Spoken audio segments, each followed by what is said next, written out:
Welcome to Sustainability Now, an exploration of technologies and paradigms to shape a world that works.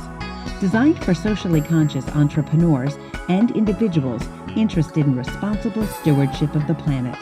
Sustainability Now covers food, energy, housing, water, waste, health, economics, and consciousness. Welcome to your community, Sustainability Now, with your host, Mira Rubin. Welcome, everybody, to Sustainability Now, Technologies and Paradigms to Shape a World that Works. I'm your host, Mira Rubin, and it's my privilege today to introduce Alisa Shargorodsky. And Alisa is a systems designer and holds a degree in urban studies and design from the University of Pennsylvania. Her research specializes in the urban metabolism and how single-use materials impact that environment. She owns a consulting firm in Bucks County and works throughout the tri-state region, and she has a wealth of knowledge in landfill sciences, incineration, recycling, and zero waste. She's worked with businesses, organizations, and communities large and small, and has been helping them to save the environment while also saving money. So, Alisa, I am so delighted to have you here. You're such a wealth of information. Welcome. Thank you. Thank you for having me. Well, when we had an opportunity to meet through the Weaver's Way Co-op, I was referred to you, and I know you have been doing consulting for them. And when we had the opportunity to talk, I was so impressed by the breadth of your knowledge and the surprising responses you gave, actually, to a number of concerns that I voiced around zero waste and around plastics.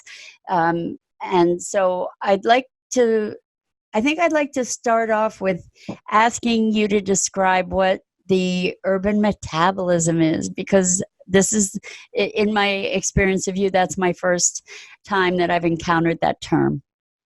So the urban metabolism is a term that was founded in the 60s by a man named Abel Woolman. And basically what he acknowledged is that our environment, our natural environment, is very much like our human body, and that anything that we take in then needs to be processed and metabolized and handled and then somehow extruded or removed. Otherwise, we will have a burden onto our physical bodies, whether toxins are not leaving properly and we could get ill. And so something that he was doing in his research is creating correlations between how our physical body is very much like our built environment, in that, whatever we're bringing into mostly urban centers, he spoke a lot of, then also needs to be properly handled, or, we will have negative effects onto our physiology because these things are linked. And that's something that we don't really discuss too often, that, whatever we're doing to our planet, we're also doing it to ourselves. It's one thing. So I love that concept, actually, or that paradigm. I mean, it's a brilliant way of thinking about things, and it brings clear that there is no such thing really as waste. Yeah, we're away. Like, there's a hashtag on Instagram that is, there is no away. Right. And if you go to that hashtag, you'll see everything pertaining to, falsehoods built around how, like, just throwing something away. And what does that really mean? Yeah, exactly. And becoming more aware that we're a closed system. Exactly. Yeah. So the thing that shocked me really and was a huge catalyst in saying, please do our podcast, was I have been laboring under the belief that compostables were the answer to the plastic plague. And you said not necessarily, and that really shocked me. So I'd like to get into before we find some solutions, because I do want to be talking about solutions. Let's look at what some of the common myths are, and really some of the problems with recycling, and also this whole idea of compostables. Let's start with compostables. Okay, sounds good. Well, first I should preface this whole conversation with the fact that it's good that we're taking baby steps, right? Like, it's better that we're doing something rather than nothing. And also, there are industries that are being born out of the idea that we can behave more responsibly while sticking to the same paradigm, which, when I talk about the paradigm that we're currently living in, let's define it as a front end paradigm, in the sense that we do whatever we're going to do on the front end, and then we have to deal with it on the back end, right? Instead of thinking from the ground up. Exactly. Right. Like that's why a lot of these, that's why corporations that, like, I don't know, Aramark and things like that, that's why they do so well, because we have created a system where everything is individually packaged, and we have this idea of disposability as if it's like a convenience thing. We think about it, we still are thinking about disposability and single-use materials as a convenience, and then giving it kind of a positive twist. Right. And so compostables kind of fit within that universe. Right. But the benefit of using a compostable item is, number one, is that it's not made from petrochemicals. So it's considered a renewable resource. So we should first have that in our minds. Like, as many problems as there might be that might have arose from us now moving towards compostables, and what that means, some of those we can build potential solutions around those problems. But the benefit of us developing those technologies and developing all of these different types of containers made out of PLA or bagasse or whatever kind of compostable item is that we're staying away from petrochemicals, right? I'm going to ask you to define, for folks that don't know, PLA and bagasse. Okay, so PLA stands for polylactic acid, and it's a derivative from corn, mostly corn or potato starch. So it's vegetable base, and there have been strains developed of very high starch contents, so that you can extrapolate the highest amount of these starches from this food. And bagasse is actually a product that comes from sugarcane pulp, because historically, what used to happen when we would be making sugar from sugarcane, all of that would be burned in the fields, releasing an intense amount of emissions into the atmosphere. But what they realized is, actually, this is all like biomass, like this is all materials that we can utilize. So now we collect it and we pulp it and turn it into like a paper plate, or something that, you can tell what is bagasse, because if you put water in it, it has very low barrier stability. So what barrier stability is when you expose a product to liquid, how quickly does it start to break down? So bagasse does not have a very high barrier stability on its own, but companies like World Centric and other companies have been adding different types of sealants and coatings onto these products to give them a higher barrier stability. And that's really positive, because then you can have this product, but there's some kind of a crossroads that happens between barrier stability and compostability, right? And you can run a test in your own kitchen. Like, if you put water in something and it holds for a while, or you expose a little bit of heat to it and it's holding up, usually that means it has a high barrier stability, which means that the compostability will go down. So you really can't put it into your backyard compost. Well, can you, and it just would take a lot longer? Not with some things, like with a lot of the potato starch forks and knives that you see, you can tell it's a potato starch fork or knife, because it visibly looks different and it feels different. It's not white. Like you see a lot of plastic silverware will be black or white or sometimes purple or who knows what other color, the petroleum based ones. These ones are a little bit more tan. They have an ivory type color to them. They feel different. They have a different texture. But if you took that fork, spoon, or knife and you put it into your backyard compost, a year later it would be there in exactly the same form, because your backyard compost does not get hot enough. It needs a lot of these materials have to be at 140 degrees for more than 2 weeks straight. And you just don't get those conditions in a backyard compost ever.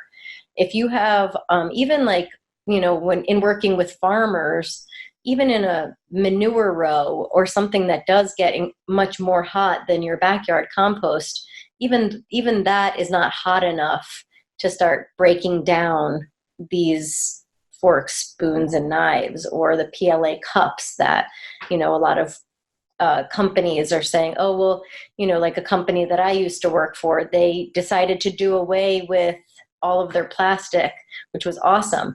But then they replaced it with PLA everything, which is better because, again, it's not supporting the petro industry to make a waste product, right? A non-renewable material for a waste product. They're not using that. They're using this corn plastic.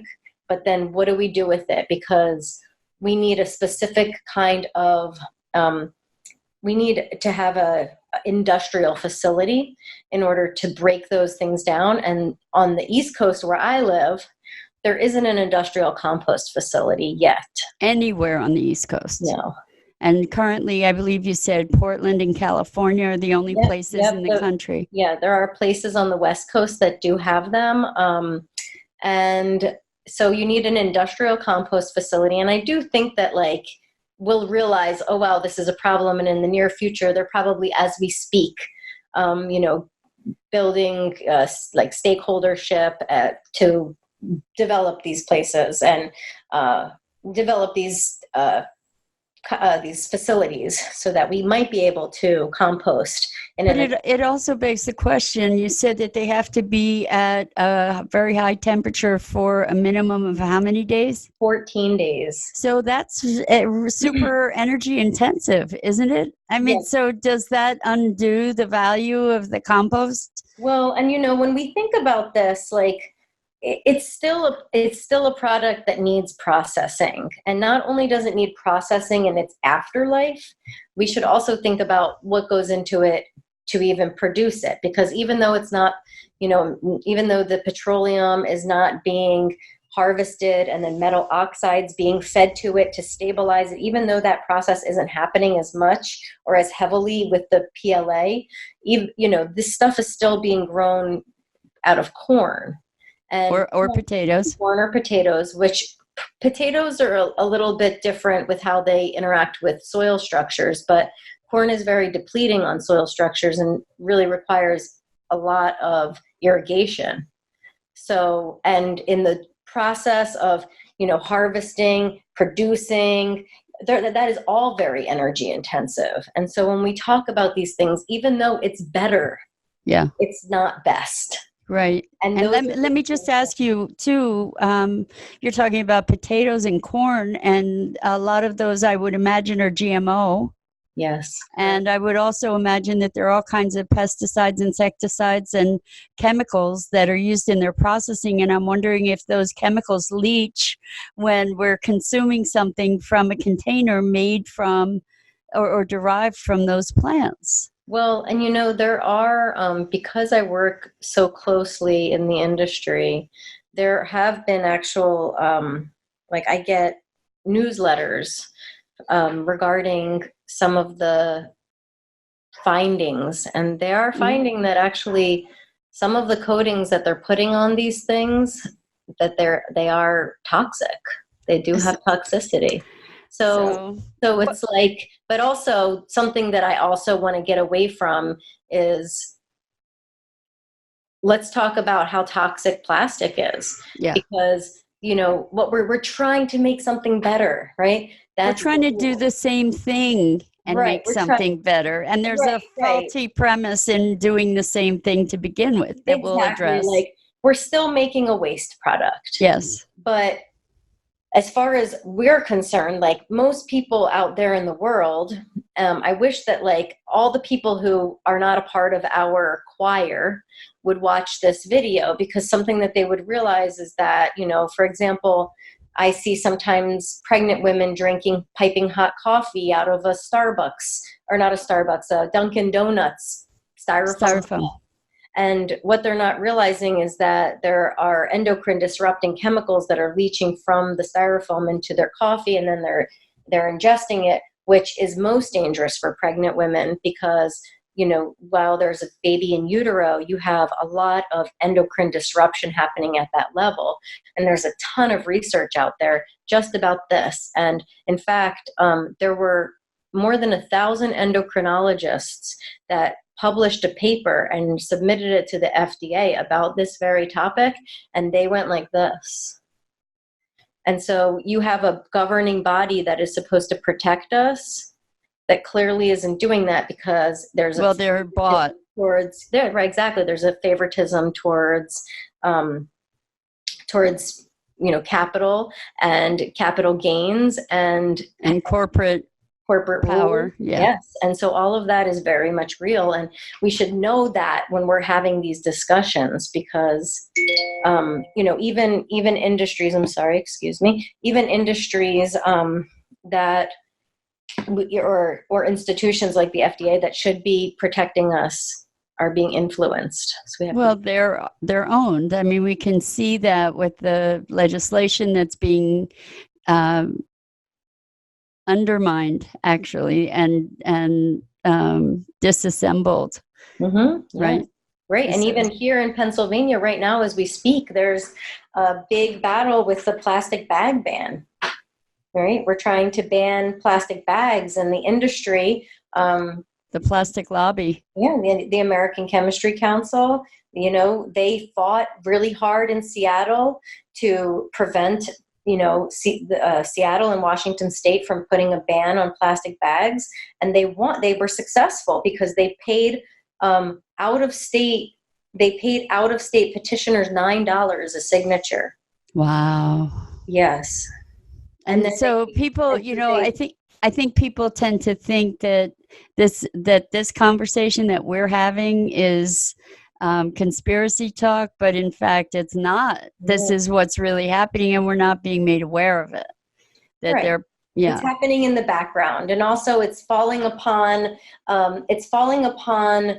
a system and a condition which we are relying upon for our existence. So how do we get out of it when every day, I mean, I have the same problem, like, you know, when you go to the grocery store, every single thing is in its individual package. Everyday people are not going to like go to great lengths to figure out how to not make the trash from their pasta package, because, or they're not going to go home. Most people are not going to go home and make their own spaghetti because it's so easy, A, to go to the store and buy spaghetti. B, it's just, we all have our own lives. Everybody's just trying to keep their head above the water. Who has time? Exactly. So when you have a system that is specifically designed to have these types of outputs, how are we going to get out of it? And that's something that, you know, people say to me, oh, well, how do you do your job? Don't you feel like it's pointless or frustrating? And I think, well, let's see where we can start. Where are areas that some of these materials can be avoidable? Because some areas, they are avoidable, and some areas are not avoidable, and some areas are not avoidable yet. So as we can design new types of systems, like for a grocery store, we might find that, yes, there is opportunity for innovations there.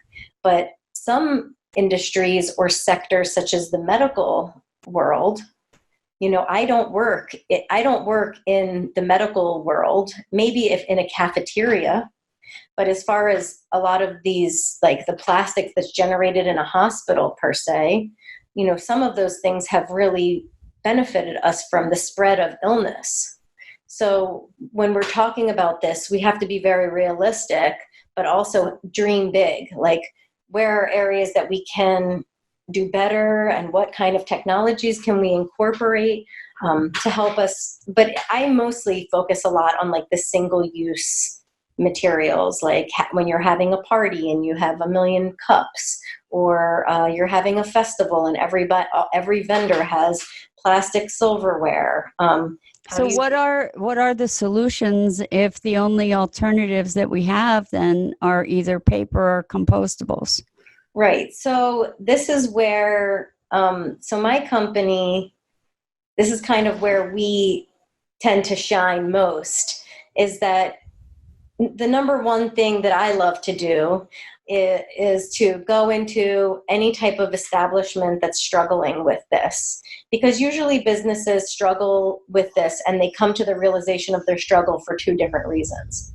One reason is they realize that they're generating so much waste and then they're paying an intense amount.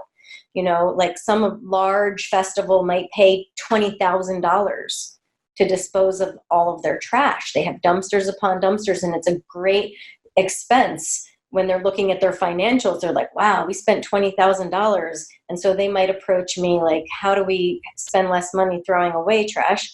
And the second one is actual space limitations. Like, you know, in Philadelphia, we have a big issue with just having space because things were not developed to have large dumpsters in the back of buildings. And so a lot of people are like, I'm producing too much trash and now I'm being billed by my hauler for overages because we have too much stuff. And so they might bring me in to help them analyze. And, you know, analyzing and observing is always the number one thing that you want to do. You know, when you ask me what is the solution always comes from observation first. So in observing, in observing what is currently happening and observing what is being currently generated by any institution, you can then say, well, some of this stuff is going to fit into the category of being avoidable, like office paper. You know, if you just go over to electronic stuff, you're going to have less office paper. Or if you have a cafeteria and every single thing in your cafeteria is made out of a disposable product, you're going to have an intense amount of waste that's being generated. So being able to make observations about what is potentially avoidable and then designing systems around the avoidance of that. So like I helped redesign with another design firm, I helped redesign a cafeteria. And the first year that company saved thousands and thousands of dollars because now, you know, they had to make an initial capital investment to redesign their cafeteria to be able to clean actual dishes. You know, so there was a big upfront cost to them. But over time, that they will see ROI, return on investment, for that, because they won't be spending as much money on hauling all of this trash away and also purchasing all this stuff. So a lot of companies, they don't realize they're just buying the stuff and then they're paying to throw it away. So they're getting, it's like a double whammy for them. So when they start realizing, wow, like we can create a different system internally and then we don't have to buy this stuff and we don't have to throw it away, there's a lot of cost savings there. So what I'm hearing from what you're saying is that by shifting our paradigm, we're also going to be shifting our buying practices, which will shift the manufacturing practices that are trying to meet the buying demands, which is pretty awesome. And it comes back to that our influence is in our wallet to a great degree to say, what are we going to choose to buy? Exactly. And how do we want to handle this? How do we want to handle these materials? And are we educated? And also we should talk about the social benefit, because sometimes we lack, like a lot of companies that I work with, they will lack in awareness of what actual value is. Yes. We are all completely hooked on value being a capital, like linked dollars. to kind of dollars and cents. Exactly. Yes. Value is dollars and cents. But value is sometimes the unseen education that is provided to your employees. Sometimes it's culture shifting. How about value being preserving the environment? Yes, something that also you can't directly see, maybe. It's not monetized unless you're out directly. there like planting trees or like, doing things like that. But, I bet you that there are companies out there who have, I really like Paul Hawken, his natural economy. Drawdown. That's all of these things that he's writing about in his book just talk about how we can really displace some of our ideas about economics to like favor the environment. How do What's the title of that book that you're referencing? I think it's called The Natural Economy. Okay. If I'm remembering correctly. It's been a couple years since I've read that book, but yes, I mean, all of Paul Hawken's stuff is amazing. I just want to say for folks that are listening, we'll have the references and resources that we're discussing. We'll have links for that on our website at sustainabilitynow.global. And we'll also have bio for Alisa and some more info for you there. So be sure to check it out and share this widely.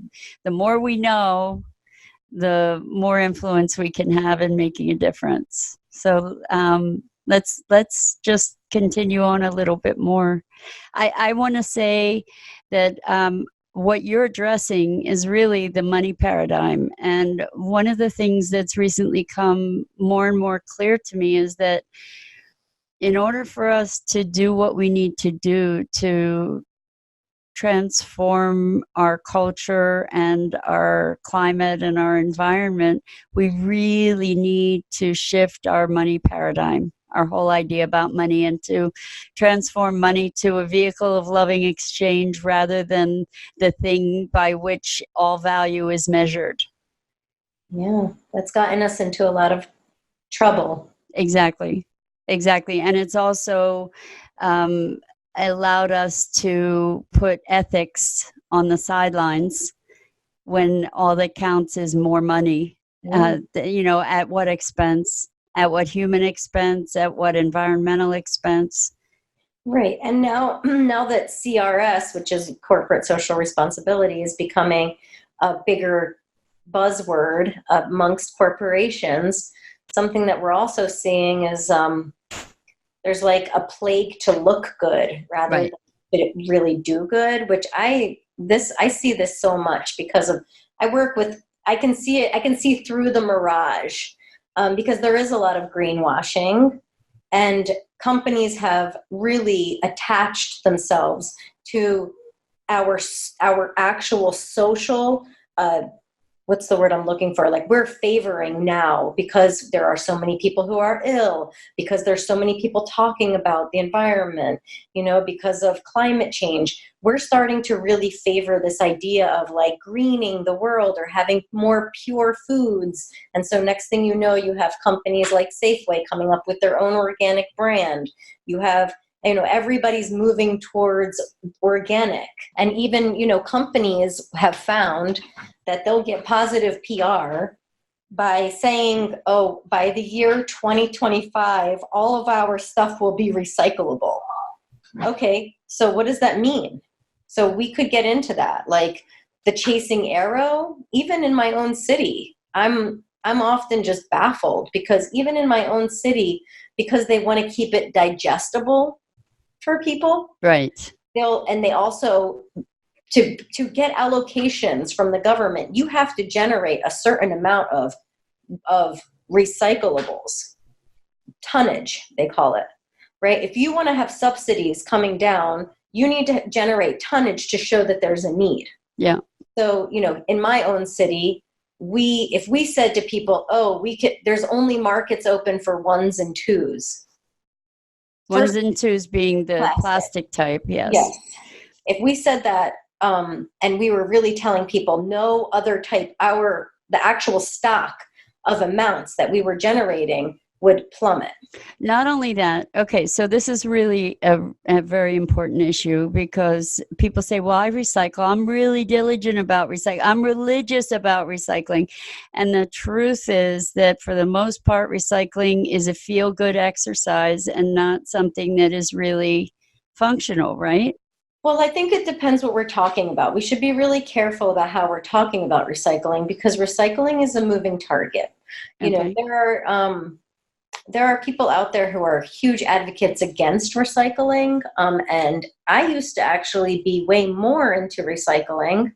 Like 5 years ago, I was like, really studying up and, reading recycling across America all the time and really getting very clear on what it is that can and can't be recycled. And then what I realized is that recycling is a moving target because my understanding of it is that the laws of economics still apply to the universe of recycling, meaning that, if you have a lot of this material over here, the value of it is going to go down, right? Because it's so much in the marketplace. So at the end of the day, a lot of these processors and recyclers, they're just businessmen, and when we're talking about how stable some materials are, we have to realize it's different for every different type of material. For example, paperboard and paper is much more stable. Where I live in Philadelphia, U.S. Recycling has its own pulping factory where they pulp the paper right here in Philadelphia. And so that's stable. That's happening and being processed here.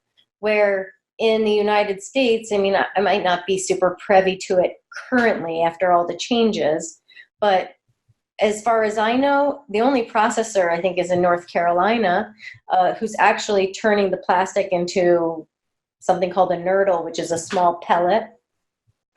And I think they're only making it with like the type of plastic that like Tide bottles are made out of. And so here's the thing about that is we put, at least here where I'm also in the Philadelphia area, we put our plastics and our paper in our one recycling bin and our cans, and so then things have to get sorted and they get contaminated, and there's a lot of stuff that we put in there to say, oh, I'm recycling, but it's not recyclable. Right. Well, because there's a saying, when in doubt, throw it out.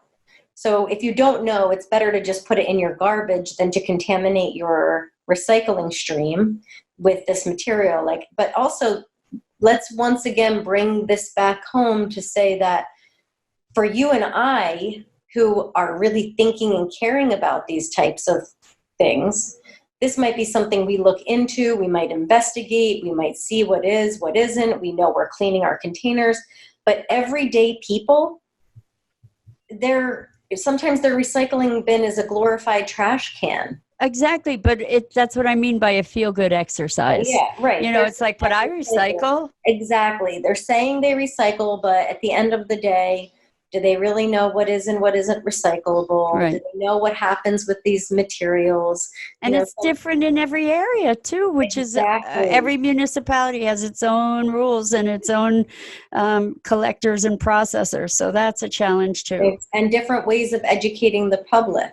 Okay, like I said, here in Philadelphia, if I had it my way, I would say that we should be putting out like a monthly update on what's valuable in the marketplace so that we're not contributing to some greater problem. Because really, when it comes down to it, the trash itself is a commodity. Exactly. And that's the only way it's going to get processed. So exactly. And also a commodity also could include us sending it to a poor country like Malaysia, where they don't have infrastructure to process these things. So a lot of these plastics would just sit in a glorified landfill. Yes. Somewhere in a country where we already received a payback. We already sold the bale. We made money off of it, and then we wash our hands of the lifetime of issues that this material could pose on another nation, or and so that's all stuff that we really should be thinking about. Okay, so we've said a number of the problems. Let's talk about some solutions. And one of the solutions is right behind you, actually. Yeah. And what this is to find places where you can buy in bulk, buy jars, go buy in bulk, and then you don't have to buy things in plastic containers. Like, there's no reason to have to go and buy a bag of rice in a plastic bag when you can go find a bulk store and buy a jar full of rice. Yes. For example, or so this is actually a massive transition for me that occurred in July because I took on the plastic-free July challenge. And it was miserable. Because frankly, here I am trying to be really diligent and conscious. I had a big bag of plastic by the end of the month, and that was from things that were left over. And I went out of my way to find places to buy bulk and to buy produce that wasn't pre-packaged. And I'll tell you something, it's not easy. And the thing that I notice makes a difference is going to your providers, your vendors, and saying, hey, like even Whole Foods, one day I went in there, they have this wonderful bulk selection, but they only had plastic bags to be able to put stuff in. The time I went more recently, there were paper bags. So that at least, that's something, right? Yeah, exactly. Because you could put that paper bag in your backyard compost. Right. And we can use our voices. And that's really, the more we become aware, the more we become vocal, the retail outlets are there to respond to their customers. So the more that the customers demand certain products, the more they'll appear. I mean, look at the vegetarian selections that are available now. Look at the organic selections that are available now. And that's because people really do care and do want to make a difference, Yes. And the reason I used rice as an example, or even quinoa, or nuts and things, is because there's no difference in the amount of preparation that you have to do, whether you buy it in a jar or you buy it in a bag, right? Yeah. Well, I mean, it's a little bit different, right? Like, it's a little bit different in the sense that if you're buying in bulk, let's look at the differences, because the difference is that if you're buying in bulk, you bring your own container. Right. You have like anything, even from your past plastic life. You might have tons of yogurt containers, or you might have other plastic bags that you can repurpose for this. Or I actually use, like whenever you buy a set of sheets, sometimes the pillowcases or the sheet itself might come in a cloth bag, like a little drawstring bag. Yep. And I always save anything like that and purposefully actually will buy sheets so that they sometimes come with that, and we'll use that for my bulk shopping, because sometimes people say, oh, you bring your jars to the grocery store. And I actually don't favor doing that because of the sheer weight of it. So these jars right here, they just live here, but I'll bring, whatever container I can bring. And then, you have to fill it up however much you want, which is you have to weigh it first. Yes. If it's a jar, container, you have to tear it out, right? So you have to put it on a scale. And that's TARE. That's the weight of the container. Exactly. And so you have to, you put the container on the scale and you write it down so you're not being charged for the weight of the container itself. And they subtract that at the register. Which, by the way, anybody listening, the more of us that ask Whole Foods to reinstate the ability to bring our own containers, we'll be able to influence change there, because they have a great bulk selection, but they don't, at this moment, at least in Philly, they don't allow you to bring your own container. Right, which is also sometimes something that's mandated by the health department. It's not, because the co-op is able to do it. Yes, so that's like a strange little policy that they put in place, especially since they claim to be so environmental and did away with plastic bags. So it's quite odd. But sometimes, working at the co-op, what I find with a lot of customers there, they'll say, oh, can I bring my own container for the hot bar? Oh. You can't legally bring your own. That is not allowed by the health department regulations. Interesting. To have your own container and to put food from a hot bar. Oh. However, it is okay for you to bring your own container to the meat department and ask them, because you cook meat.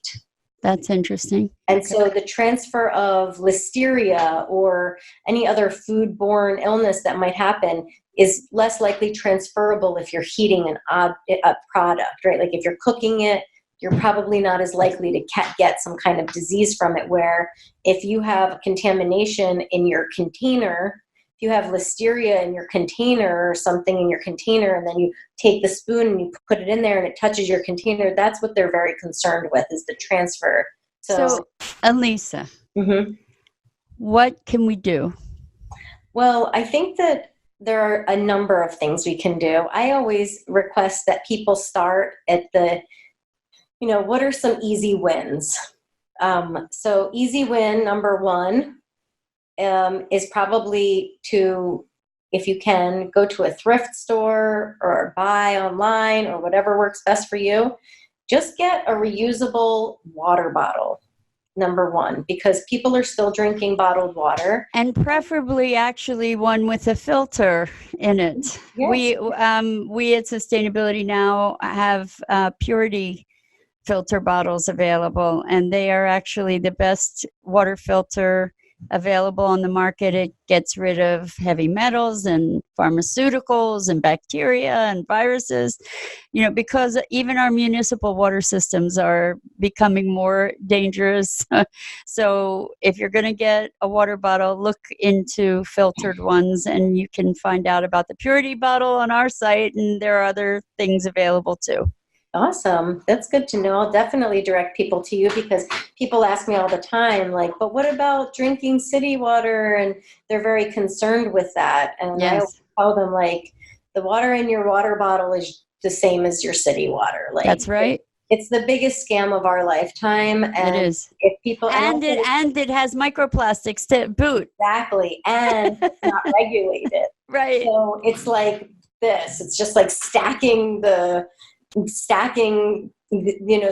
practices are becoming more and more toxic, but people are still at the grocery store, loading up their carts with cases of plastic bottles. Plus those bottles stay around for freaking forever. They're here forever. And also, we were talking about barrier stability earlier, and plastic, even though it seems to have a high barrier stability, when it's exposed to a variation of temperatures, it starts to leach these chemicals into the contents of whatever it's holding. So let's think about a plastic water bottle that's sitting in a warehouse for who knows how long. And that warehouse is usually not temp controlled. So it might be getting hot, might be getting cold. And the truck where it's transported. Exactly. So people know better than to leave it in their car when it's hot, but they don't think about. Not everybody, like. Well, that's true. Not people sometimes will leave it in there, and then they'll, even one of my friends, she came to my house, and then we were going somewhere, and she had her bottle in the car, and then as I came out to talk to her, and she was like opening it up, and she was like, "Ew, this water tastes horrible." And I was like, "That's because it's full of plastic." Like, yes. Well, so that's number one. That's an easy win. Plastic bottle. Just stop buying bottled water. Right. Don't do it. It's a scam. Also, a coffee mug. That's another one, because so often we go to get a cup of coffee, and then they give it to us in a to-go. So here's the thing. Starbucks won't necessarily put coffee in your own cup. Oh, they definitely will. Okay, I went to a Starbucks in Hawaii at one point, and I said, I don't want a lid. I just want, and they wouldn't do it. So I guess it's wherever you are. Yeah, I mean, technically speaking, Starbucks actually, if you read their policies around it, they actually are supposed to grant you a discount for bringing your own cup. That's awesome. That's a corporate policy. Awesome. So whoever was saying no, like, they might have not. I mean, that's like international. That's what they do. They're supposed to grant you a discount for bringing your own cup. Awesome. So you're supposed to tell them, like, hey, do I get my discount? It's like 10 cents or something like that. Beautiful, everybody. So now know that for Starbucks. Yes. Okay, so get your own water bottle, get your own cup. Yep. Bring your own bags. That's right. When you for any shopping. Right. And so something else that people say to me a lot is, I have bags. They just like are in my house, or how do I remember to bring them? And I'm forgetful around it. And it's like with anything, it's a way of life. It's in my car. My car I have a pile of bags. I have containers. Bring your own straws. You can buy silicone straws. You can buy glass straws. You can buy straws made of compostable materials. Bamboo. So, There's bamboo straws. Yeah. Yes, you basically, so like setting yourself up to have a lot of these, like I have a basket that sits in my car that has all of that stuff. Yeah. Everything I'll ever need, so that I don't, even containers, so that if I go out to eat somewhere, I will bring my own container and ask them to put the food, my leftovers, or I will myself put my leftovers into those containers. So, just refusing is number one. And also, just when you're out and you're purchasing a drink, a beverage, say no straw. Yeah, I know. But you know what? Even sometimes you will say no straw and they will still bring you a straw because it is habit. Yes, that's true too. Even we had an incident at one time at a bar where the bartender told us we were self-righteous because we asked her for no straw, and then she laid the straw passive aggressively on the top of our cup because for her, she felt like we were like acting like we were better than her because we just asked for no straw. But if I said no ice, right, it would be no thing. Right. But because I said no straw. So there's a lot of emotional stuff that plays into this that we should also be aware of. And you have to address it with a level of sensitivity because not everybody, some people are just, they're not in the headspace to understand, well, what's the big deal about a plastic straw? Right. Or, things like it's going to happen. We live in that kind of world, but whatever you can do, you can say, please, no straw, and maybe they'll remember. And what else? So one other thing, this was an interesting thing too for me, toilet paper. Toilet paper for the most part is made from virgin timber, which is insane. And you can purchase bamboo toilet paper, and bamboo grows like a weed. So that's an option. What else? Mm-hmm. Bamboo is a big one. Well, so what I do, a lot of times I'll do like in-home consulting. So people will bring me into their home to kind of assess what they have going on. So I think that the number one thing that people should do is a zero waste audit on your home garbage.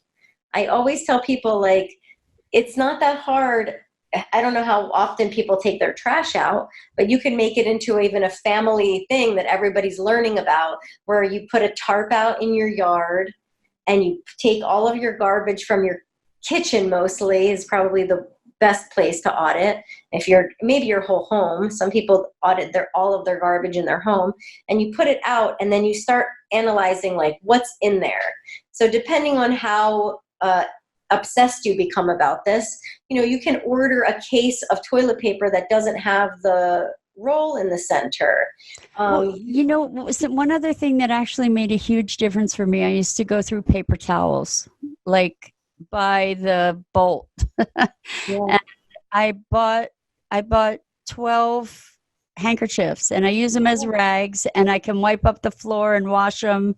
And I have the same roll of toilet paper that paper towels that I have had for more than 6 months. Wow. Yeah. Because really, you don't really need it. And, so that's another great thing. Like just by looking in your trash, you'll be able to see everything in there. Oh, wow, we eat a lot of Chips Ahoy cookies. Look at this. This is a plasticky thing.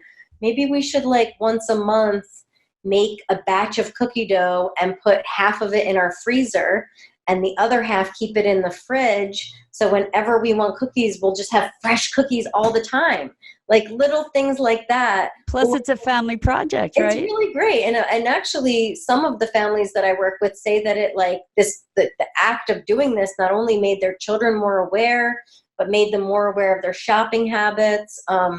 But basically what I like to do is when I go into somebody's home, is I pull everything out of their cabinets. After we'll do a waste audit, we'll observe how much food waste.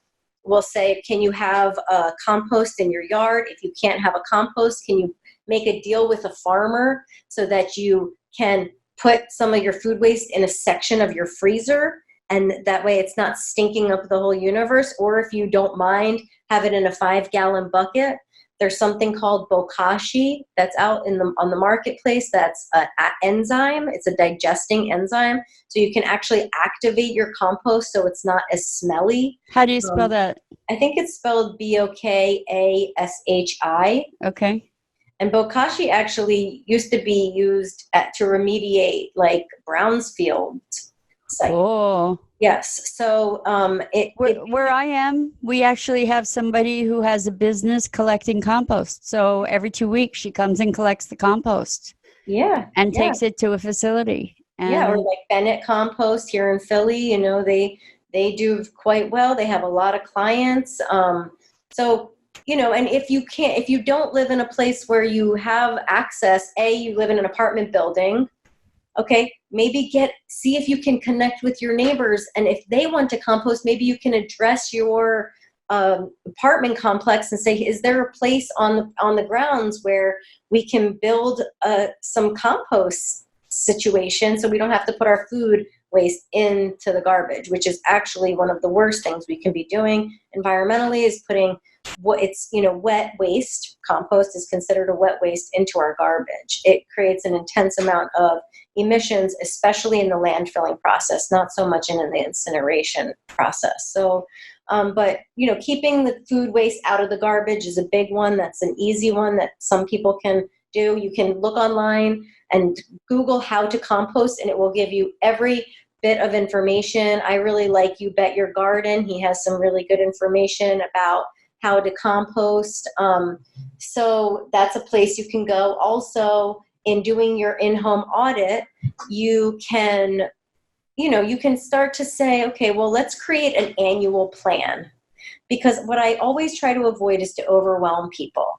So let's create an annual goal that by the end of this year, we're going to not create trash from XYZ.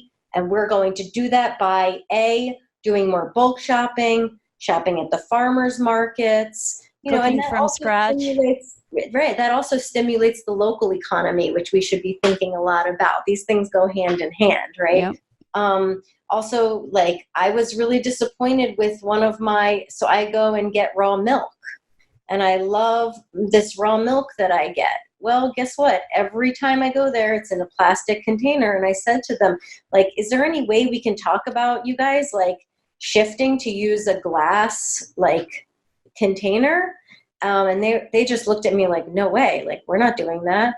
Who's going to clean it? Who's going to take care of it? So building industries around that is viable. Those are viable things that people can do out there. If somebody doesn't like this, they can build a business around creating solutions for companies like this on the local level. So, I want to wrap up. And before we do, I do want to talk about really quickly the myth of zero waste and the incineration. And I just would like to get that in quickly so people have an understanding of the greenwashing around incineration too. Right. Well, and there are actually authorities like Gaia. If you go online, it's the Global Alliance Against Incineration. That's an incredible site to go to, which has a lot of research and up-to-date research about incineration. Because what you see, sometimes I see these memes on Instagram where it'll be Sweden burns all of their trash and they don't have any more landfills. And it's oh, that sounds so beautiful and lovely. They're burning all of it. But then what? And so basically what the EPA published a report in 2007 that outlined the emissions from incinerators or waste to energy plants, actually what they are. So waste to energy versus coal-fired power plants.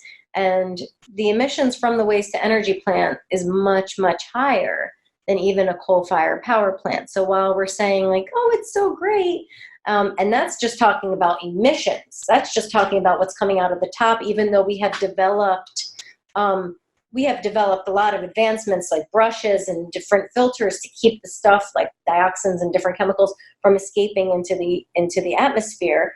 But let's talk about what's coming out of the bottom of the incinerator, which is called fly ash. There's actually two types of ash that come out of the bottom of the incinerator. Both are extremely toxic.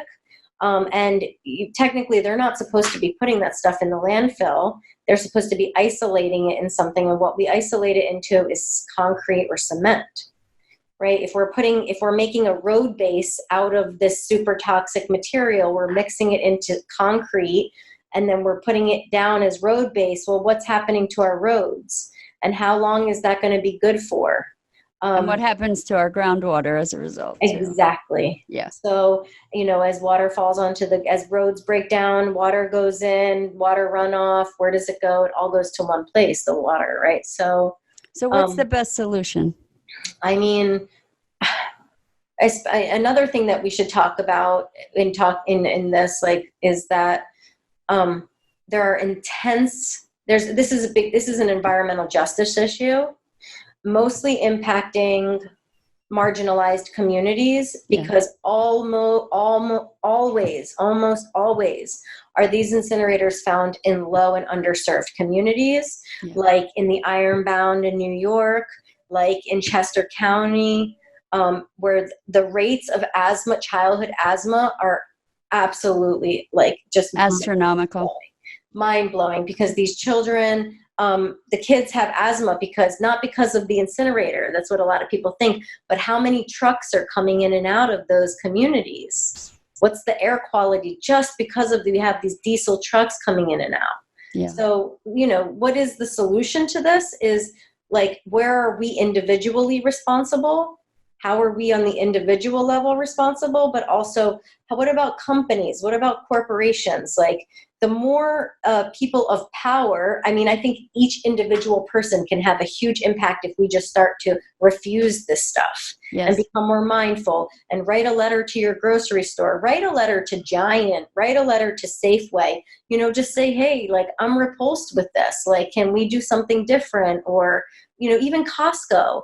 As much as there's times where I might really need to get a bunch of stuff, and I might go to Costco and I'm just oh my God, everything is, everything, bananas are in a bag, everything is packaged. So how can we have conversations with these companies that will say let's assess this. Do we need apples to be packed in this plastic? You have 12 apples in this gigantic plastic thing. Can we develop something else? Costco has tons of money. They can develop a different type of package for their apples that can biodegrade quickly. So I think when you talk about what is the solution, the solution is going to take all of us being vocal. But I think that the most wide scale solution and the greatest responsibility falls upon processors and producers. So, and it falls upon us to require that of them. Exactly. And, and even if there's company right now, there's the Conscious Collective, they're making a lot of biodegradable, again, everything is biodegradable, but they're trying to work with brands and companies to get people to move away from having their package made out of a petroleum product. They're becoming a consulting arm and guiding people into how to make your package out of something that is a renewable resource. I just want to remind everybody that we're going to have links to these resources and maybe some more that we haven't even discussed on our website, on the podcast page for Alisa at sustainabilitynow.global. And, I suspect that we could continue on, and there's so much to learn, and you're such a wealth of information. I want to say thank you. Thank so you. much for being here. And knowing that we're wrapping up, is there anything I should have asked that I didn't ask you?